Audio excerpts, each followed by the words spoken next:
বাংলাদেশের সংবিধানে তো এই কথা লেখা নাই যে সরকার পালিয়ে বিদেশ চলে যাবে। জুলাই সনদ বাস্তবায়ন আদেশ এগুলো যদি প্রশ্নবিদ্ধ হয় তাহলে গণভোট প্রশ্নবিদ্ধ হয়, নির্বাচন প্রশ্নবিদ্ধ হয় এবং একই সাথে আগামীর পার্লামেন্টও প্রশ্নবিদ্ধ।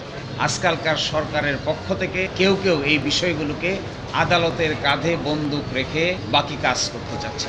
আমরা বলেছি এটি সম্পূর্ণরূপে আত্মঘাতী পদক্ষেপ। গণভোট এবং জুলাই সনদ বাস্তবায়ন আদেশ একটি গণ অভ্যুত্থানের ফল এবং ওই সময়ে এক্সট্রা অর্ডিনারি সার্কামস্ট্যান্সেস মিট করতে গিয়ে তৎকালীন সরকার ঐকমত্যের ভিত্তিতে জুলাই সনদ ঐকমত্য হয়েছেন এবং বাস্তবায়ন আদেশ জারি করেছেন।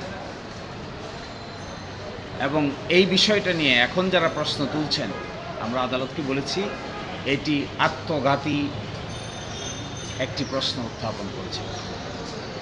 বুঝে হোক না বুঝে হোক, যারা এই প্রশ্ন আবার আদালত গিয়ে সেটেল করতে চাচ্ছেন, তারা বাংলাদেশের যে পার্লামেন্ট নির্বাচন হয়েছে, যে গণভোট হয়েছে, সেগুলোকে প্রশ্নের সম্মুখীন করছেন।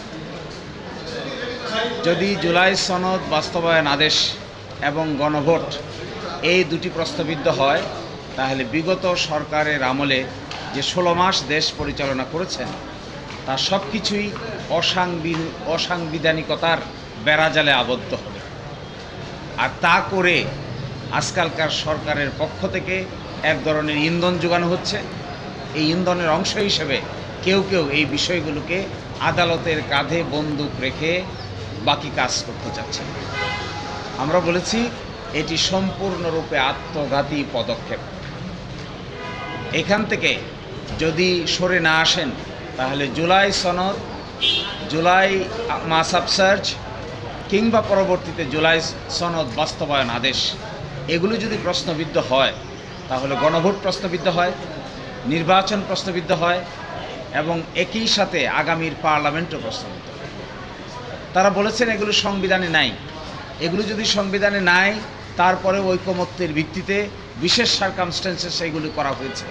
সংবিধানে তো অন্তর্বর্তীকালীন সরকারও নাই, সংবিধানে তো সরকার পালিয়ে যাওয়ার বিধানও নাই, সংবিধানে তো অবশ্যই গণভোটের বিধানও নাই, সংবিধানে এই 2026 সালের 12ই ফেব্রুয়ারি নির্বাচন অনুষ্ঠানের কথাও নাই। তাহলে এগুলো কি করে হয়েছে? এগুলো সবগুলো হয়েছে একটা এক্সট্রা অর্ডিনারি সিচুয়েশনকে মোকাবেলা করতে গিয়ে আইনগতভাবে সলা পরামর্শ করে এক একটা পদক্ষেপ নেওয়া হয়েছে। বাংলাদেশের সংবিধানে তো এই কথা লেখা নাই যে সরকার পালিয়ে বিদেশ চলে যাবে, কিন্তু বাস্তবতার খাতিরে গণ অভ্যুত্থানে যখন এগুলো ঘটে, পৃথিবীর ইতিহাস বলে এগুলোকে আদালত সিদ্ধান্ত নিতে পারে না। এটি বিচার কার্যের 2 দেয়ালের 4 দেয়ালের মধ্যে বসে জনগণের এত বড় আপসার্জকে ফয়েল করে দেওয়া যায় না। যদি আমরা বলেছি এটাই, এবং এখানে তাও বলেছেন যে দ্বিতীয় সংসদ শপথ কে নেবেন, কে দিবেন? এই আইনের 8 ধারায় বলা আছে দ্বিতীয় শপথ তিনিই দিবেন, যিনি সংসদ সদস্যদের শপথ দিবেন তিনিই দিবেন। অর্থাৎ প্রধান নির্বাচন কমিশনার দিয়েছেন, এখানেও প্রধান নির্বাচন কমিশনার দেবেন। স্পষ্ট আইনের বিধানকে ওনারা এখন এসে বলছেন এগুলো অসাংবিধানিক।